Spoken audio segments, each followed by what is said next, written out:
Magandang araw po, welcome po sa aking channel, Love9 TV. Patalasasan po, meron po ba kayong mga properties na napapapayaan or non-performing assets? Plan nyo ibenta, pero wala kayong oras pagbibenta nito. Kung ito'y pagkakatiwala nyo po sa amin, tawag lang po kayo sa aking numero, usap po tayo, gawan ko po ng video for free.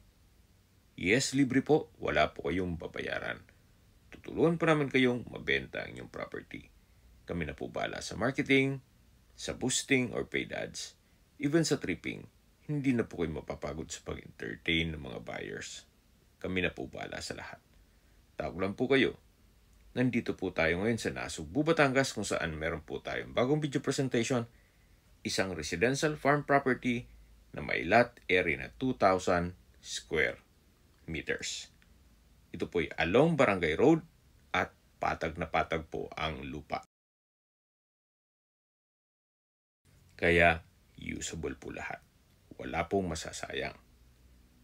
May access na rin po dito ng tubig, kuryente at internet provider.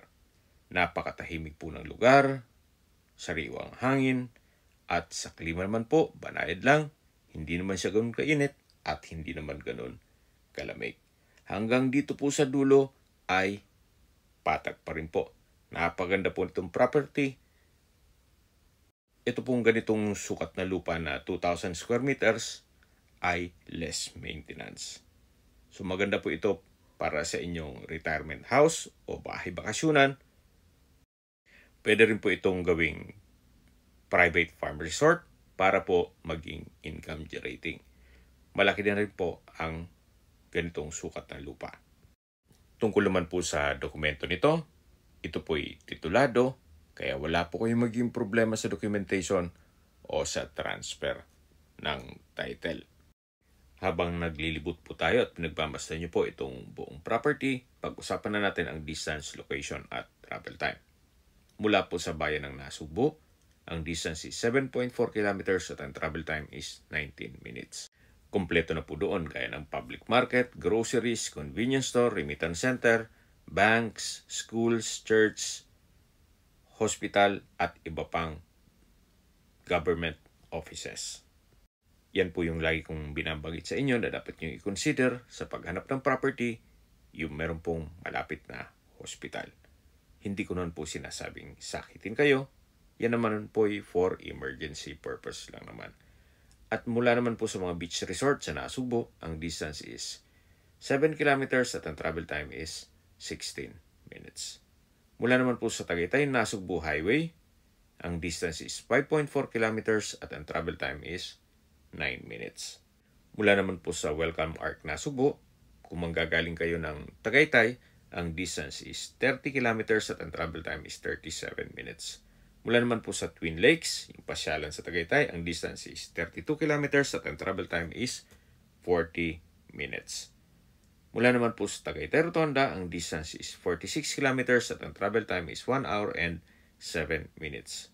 Kung manggagaling naman po sa Calac Silang Interchange, ang distance is 62 kilometers at ang travel time is 1 hour and 34 minutes. Kung manggagaling naman po sa Manila o sa airport, ang distance is 89 kilometers at ang travel time is 2 hours and 27. Okay, sa presyo na po tayo. Binebenta po ito ni owner sa halagang 2,500 pesos per square meter. Kung may mga katanungan po kayo, tawag lang po kayo sa aking numero. At sa mga kababayan naman natin nasa ibang bansa, meron po akong Telegram. Sa mga iPhone user naman may iMessage. Meron din pong Imo, Skype, Viber at WhatsApp. Same number lang po, 0917-316-3399.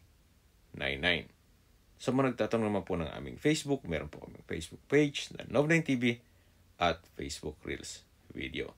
Meron din pong TikTok at Instagram.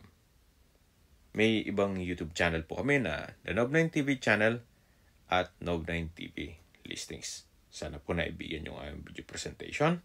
Paki-like and subscribe na lang po sa aking channel para ma-update din po kayo sa aking future listings. Kung sakali po hanap nyo yung mas malaking sukat na lupa, meron din po kaming ibang listings na pwede nyo pagpilian. Huwag po kayo mag-atubiling tumawag sa amin. Then let us know your budget para malaman namin kung anong property pwede namin alok sa inyo. Sa lahat pong viewers, subscriber at nagtiwala po sa amin, salamat po sa suporta. Ingat po kayo lagi at yung pamilya. Maraming salamat po.